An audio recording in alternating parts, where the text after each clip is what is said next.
Now you've won 2 Burnie gifts. I think we've got to go back years for anyone that's ever won 2 Burnie gifts in a row. I think it's back about as far as 1924 and 1926, I think.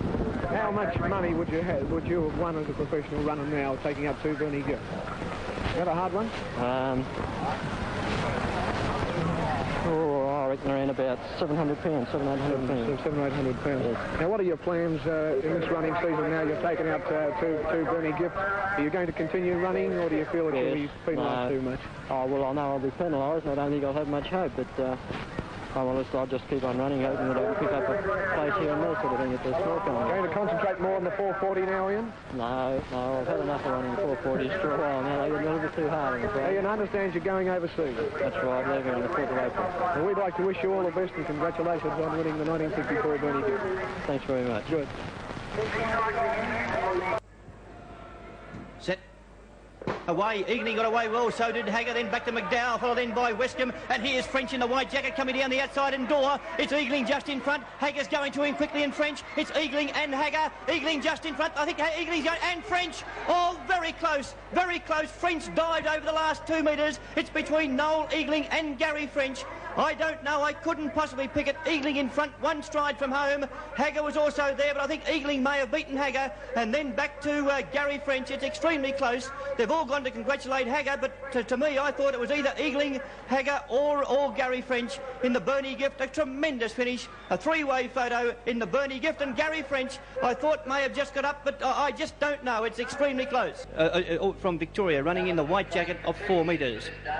Neil King from Victoria, running in the blue jacket, 6 3/4 metres, a very strong favourite. Jay Van Stappen from Victoria in the yellow of 6 3/4 metres. The local favourite, the local boy, Mike Geary in the green of 8 1/4 metres. And the outmarker is G Spinks in the pink of 9 3/4 metres. $3,000 hanging at the end of this 120 metre event. The Burnie gift. Set. Away, Spinks away well, so did Geary. Then we go back to King going hard from Van Statten, and the 2 back markers in Proud Luck and Silver coming hard. Neil King, the favourite, those taking the lead. He was most impressive in the heat, and he's going through to take out the final equally impressively. One of the easiest wins that we've seen in a Burnie gift final for many, many years, and you can see the exultant, the very, very pleased Neil King from Victoria, who won his heat semi-final most impressively, and now in just over a matter of about 12 seconds, he's taken out well over $4,000 in cash.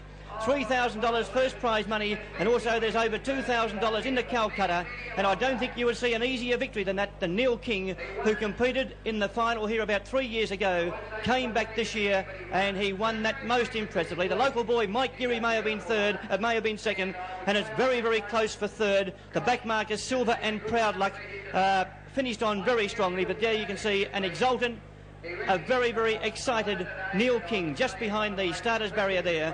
But there's no doubt that Neil King from Victoria, running in the blue jacket of 6 3/4 metres, has taken out the Isander Burnie gift for 1981.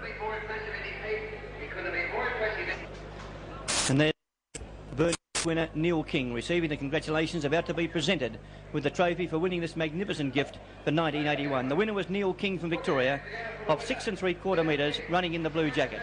Second placing to Mike Geary from Burnie, running in the green jacket of 8 1/4 metres. And third placing, another gallant performance from Steve Proudluck from Victoria, running in the white jacket of 4 metres. And King's time, very smart, the fastest of the day so far, 12 seconds flat. And first, the highlights of the Burnie Carnival. Runners receiving their instructions from starter Mr Grenville Bellchambers for the final of the Isander Burnie gift for 1982. The back marker in the red jacket, running off 4 1/4 metres from New South Wales, Steve Brossman. The local runner from Burnie, Michael Geary, the winner of last year's Burnie gift, running in white off 7 1/4 metres. David Keane in blue off 9 metres. Wayne Johncock from Launceston off 9, running in the yellow jacket. B. Yaxley in the green off 9 1/2 metres. And Stephen Arnold in the pink jacket off 9 3/4 metres.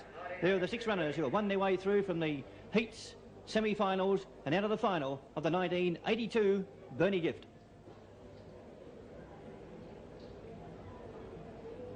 Set.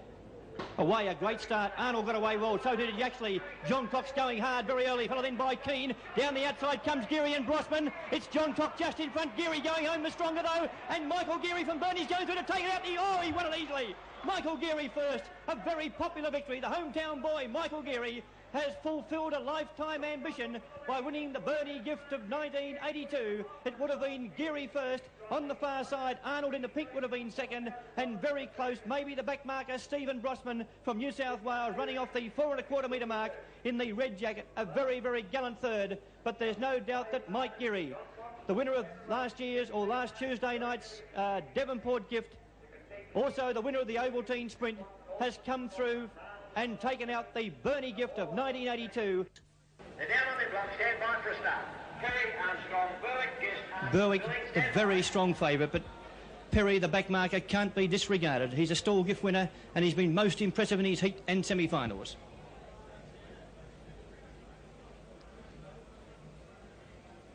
Set. Away, Billings got away well, so too is Arnold, followed in by Guest. Here's Berwick, although it's Guest taking the lead. Berwick, I think, is struggling. Guest and Berwick coming home the stronger. I think he's going to get up. Yes, Lee Berwick. Oh, he's gone through easily in the finish. Berwick first. I think Billing on the far side has kicked again to run second, just in front of Stephen Arnold, who led them until the last 50 metres before Gatter being in by Berwick. Then followed Perry, the back marker, Armstrong, and the other runner there was Arnold, but it was a great performance by Lee Berwick in the blue jacket of 8.5 metres to easily, in the final analysis, to take out the Asander Burnie gift for 1983. I tried to win the Burnie gift last year and I was successful, and this year I'll be trying to do the same, so I'll just build up, use Latrobe, Devonport, hopefully to reach my peak and then try and win Burnie again. Racing, Webster and Proudlot began brilliantly. John Cock on the far sides opened up a 2 metre break. Webster's flying home. Davis starting to pick up momentum. It's John Cock in front with 30 metres to go, and the Tasmanian's too good. John Cock streaks away to win the Burnie gift. John Cock first, Gregorio second. Webster might have got up to run third. It's very close. Davis is there. Further back in the field was Proudlot and Cheney, but the Tasmanian, Wayne John Cock, has won the 1985 Asander Burnie gift. Australia's top professional athletes gathered at Burnie's West Park Oval yesterday to compete in the time-honoured Burnie gift. As the runners went to their blocks for the final, no one in the 10,000-strong crowd could imagine the controversy which was to follow. A set for the 86 gift. And they're off. Bat began brilliantly on the far side. Bakes began well. Coming through strongly is Hipworth in the blue. Hipworth taking the lead. Dine and Webster coming home strongly. It's Bat and Hipworth. Hipworth in front. Bat is starting to go home strongly. I think Bat's won it. Bat and Hipworth hit the line, locked together. The judging machine gave the verdict to Darren Bat in the green, defeating Hipworth in blue. But the judges were of a different opinion, believing the Victorian had won. The Neil King stable rushed to their runner Hipworth, performing a professional celebration dance. Meanwhile, a confident Bat waited for the decision. When the result was announced, Bat and his trainer asked to see the machine results, but were refused. For obvious reasons, the official margin from the machine was not made public. The decision drew jeers and boos from the large crowd close to the finish. Second-placed Bat was not impressed by the result. I thought Mark Hipworth got me to me about 30 or 40 to go. But in my opinion, I kicked back over the last 10 or 20 and I got up and won. The machine showed Bat the winner. The judges picked Hipworth. I say Bat. What do you say? The final of the gift was a top-class affair, with the former world's professional sprint champion Jim Thompson and Miles Murphy, the world's junior 400 metres champion, both making the final. On their marks.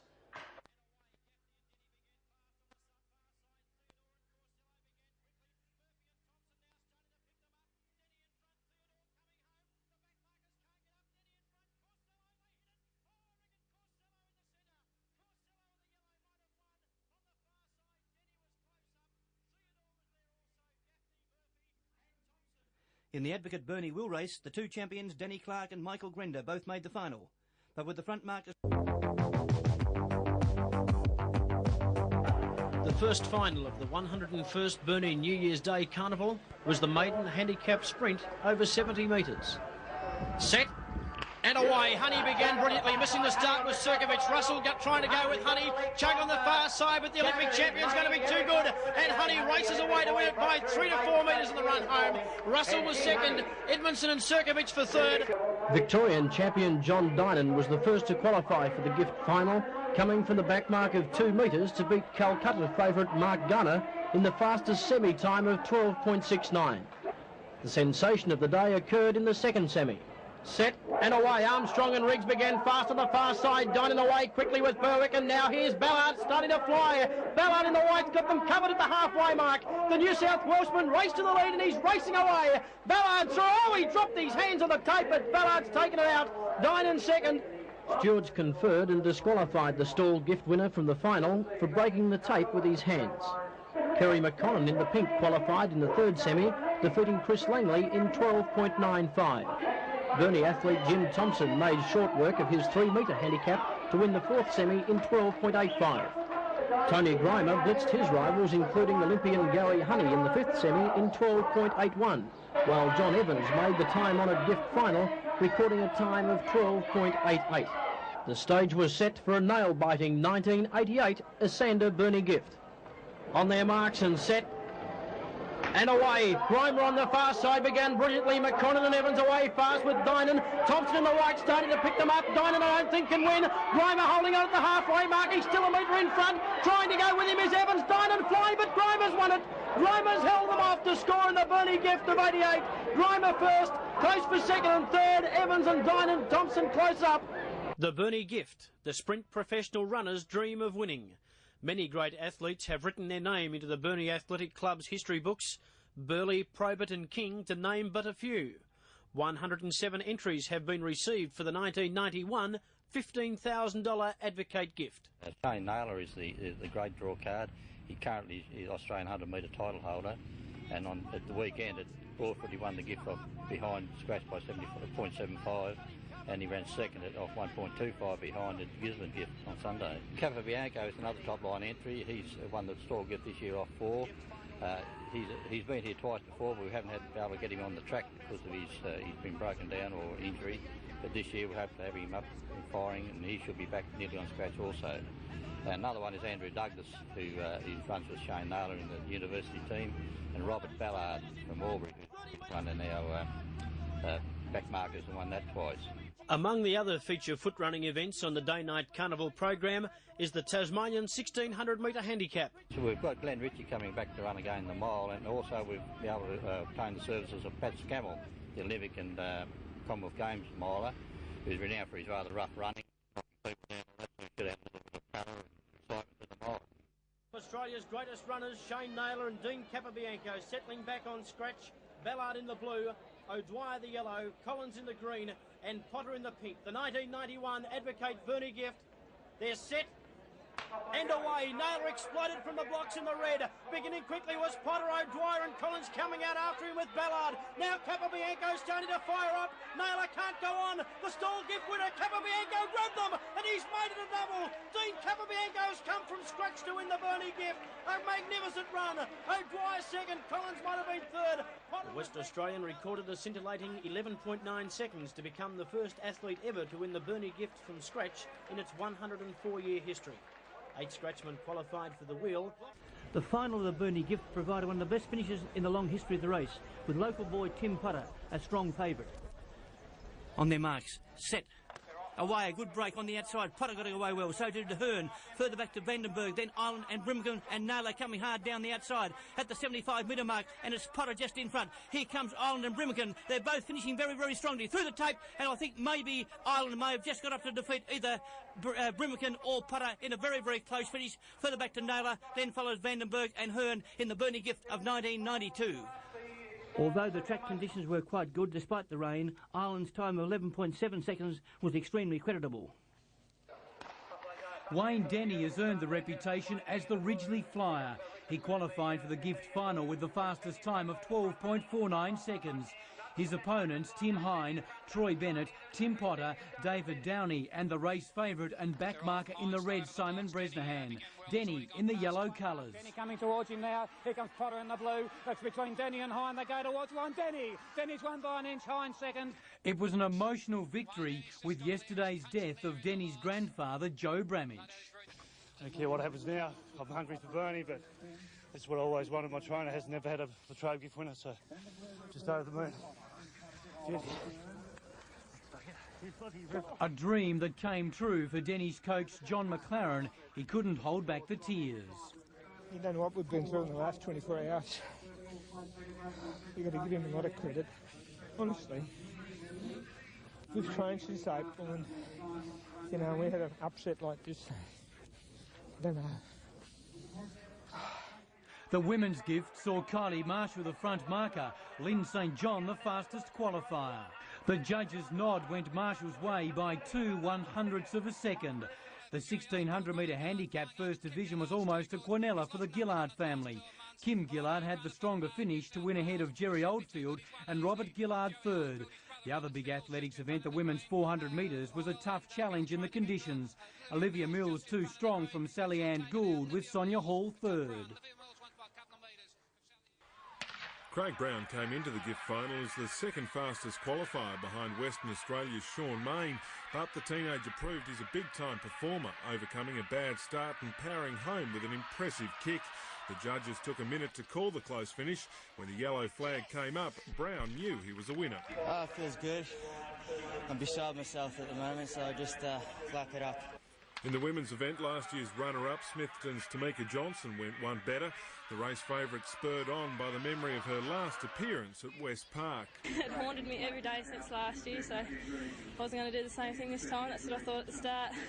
Not coming second again. The athletics track also produced an array of highlights. In the women's gift, Cameroon runner Anne-Marie Maury McCann held off fast-finishing 17-year-old Morgan Wiley to claim an emotional victory. This woman, she's fast woman, but I'm very confident because I'm finished third in Becherville in South Australia. I'm just in positive. The men's gift was thrown wide open when informed runner Sean Bailey was eliminated in the semi-finals. West Australian Darren Rogers producing a blinder to win from local hope Joel Deegan and Tim Potter. Tasmania's gone crazy the last few days and here I am and it's all happened. The best thing in my life so far. Every year, thousands flock to Burnie's New Year's Day Carnival, and last night that tradition continued. In the men's gift, Joshua Ross was a hot favourite after winning the 2003 Stall and Latrobe gifts, and he didn't disappoint, winning the title from West Australian duo Andrew McManus and Rod Buchanan, becoming the first man in history to win the Latrobe and Burnie gift in the same series. Just felt like I was hovering on the ground. It's an amazing feeling. I love it. The women's race was packed with Tasmanian talent and all had a good chance of winning the title. Melissa Kay making an uncharacteristic false start, costing her a metre. The delay didn't affect Smithton's Madeline Polk, the 15-year-old edging out Devonport's Morgan Wiley and Kay to become the youngest women's gift winner in history.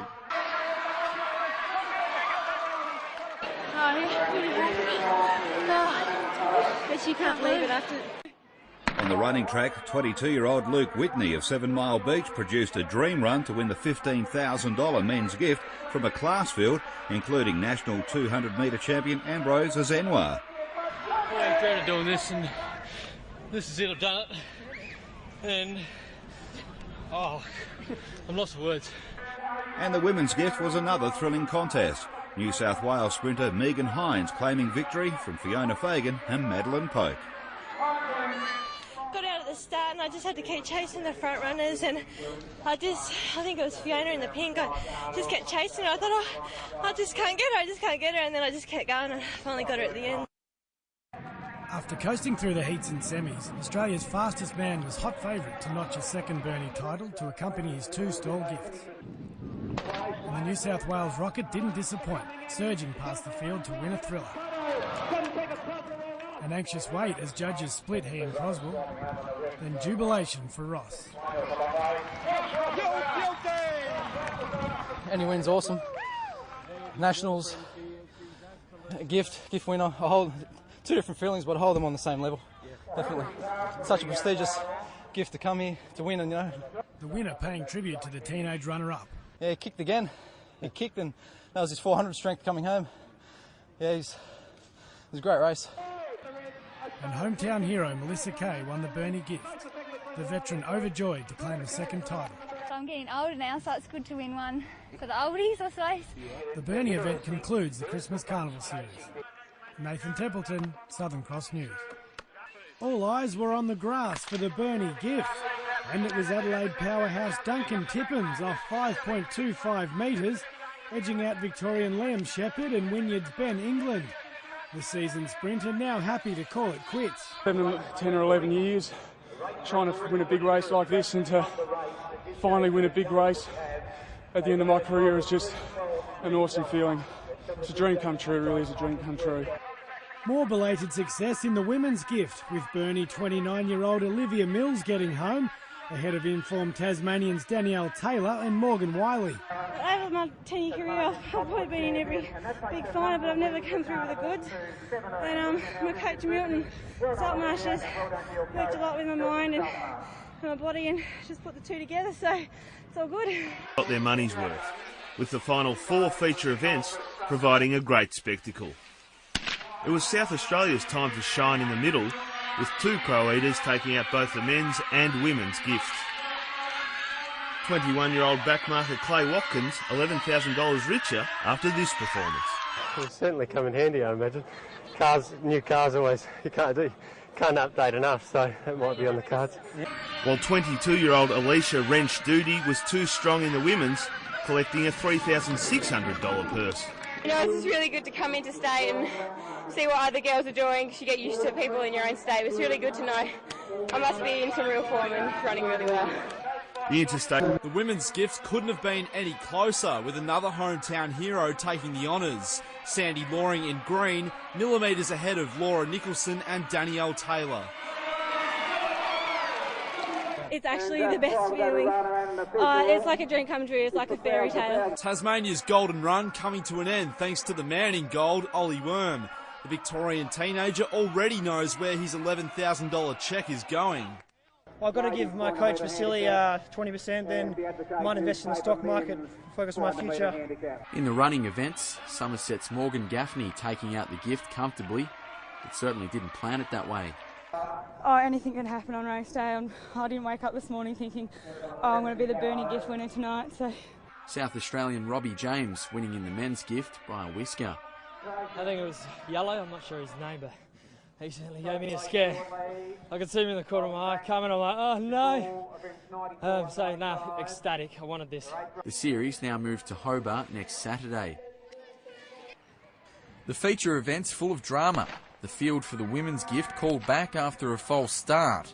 Commonwealth Games representative Melissa Breen clearly unimpressed. The eventual race winner making the most of a second start. I didn't get a good start in the first one, so I was kind of glad they called us back. The men's gift equally as entertaining, with officials turning to the third umpire to decide on a winner. The crowd hoping hometown runner Eddie Gates got through the gate first, but the fairy tale wasn't to be, with Olympic hopeful Brendan Cole given the nod after an agonising wait.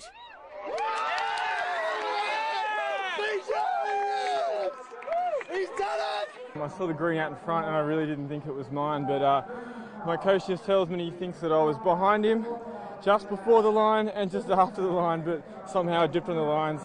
Running in 2010 sprint winner local girl Morgan Gaffney pushed into a headwind. In blue, she held off Devonport winner Melissa Breen to blow them away.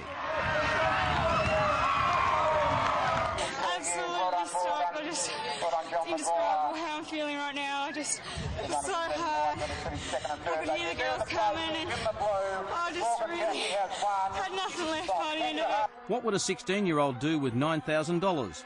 That's something St Virgil sprinter Jacob Despard is contemplating after his win in the men's final. It's a pretty strong field, the back markers. I could see him coming at the end and then just kicked and out-kicked him. It's great. For the record, he does have plans for the money.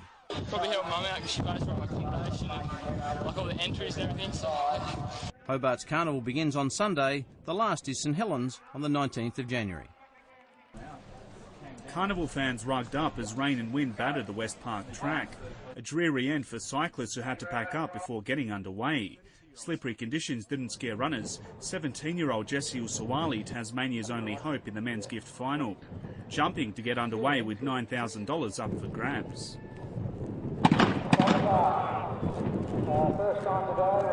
Adam Coote watching on as fellow Victorian Maxim Mashenko had the book thrown at him, copping a 1 metre penalty. Then it was back to business. Coote ball clear. Coote wins easily. Usawali takes second. 31-year-old Coot dedicating the biggest win of his career to coach and 1986 winner Mark Hopworth.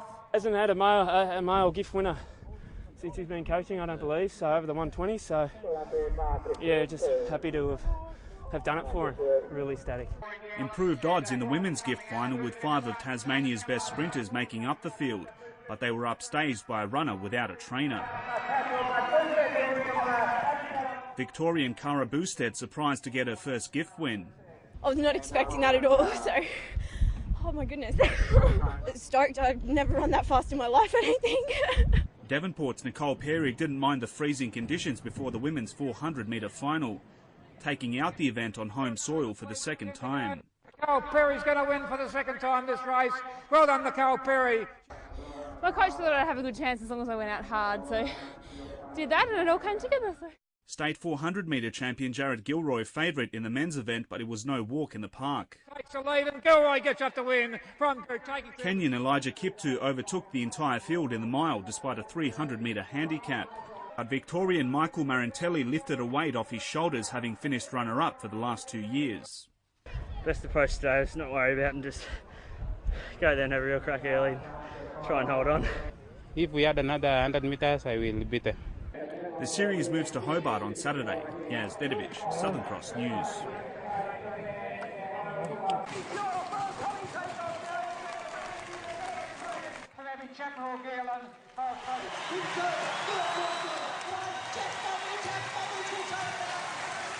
And full credit to the Launceston Committee.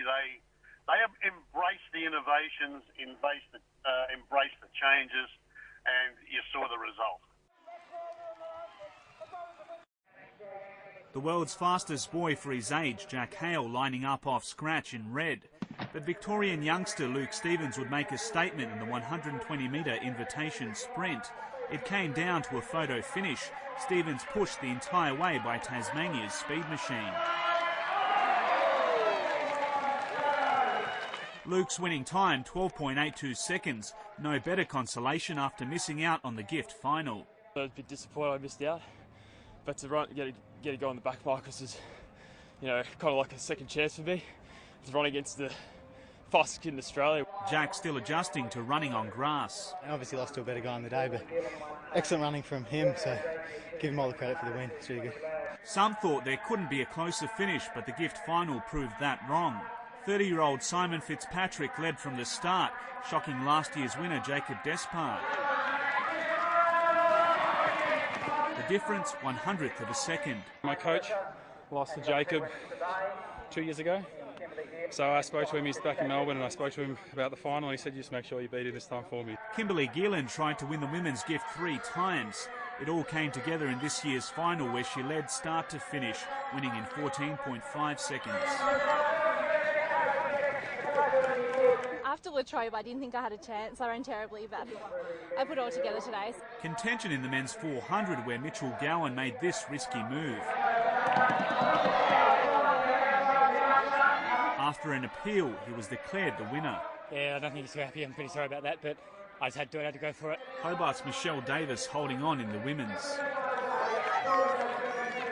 Crowds are out in full force to mark the end of the Burnie Carnival. Many there to watch the gift, featuring crowd favourite Jack Hale. A tight race continued across the 120-metre track, with John Howe coming out with the win with a time of 12.63, followed closely by Hale with 12.69. I go for broke. The start's the best bit of my race, so any ground I can make up in that first 50 is where I win, so I just managed to hold on from those fast finishing guys. Lily Castle backing up her win in Devonport as the Hobart-based runner cruised over the finish line, coming in ahead of Kate Walter and Angela Phillips with a time of 14.44. I was stoked. I was on such a high from Devonport. I was really strong coming into this, so I'm so stoked. The Burnie Wheel seeing Western Australian Sam Welsford. Hobart will host the next track carnival tomorrow. Rose Horton, Southern Cross News.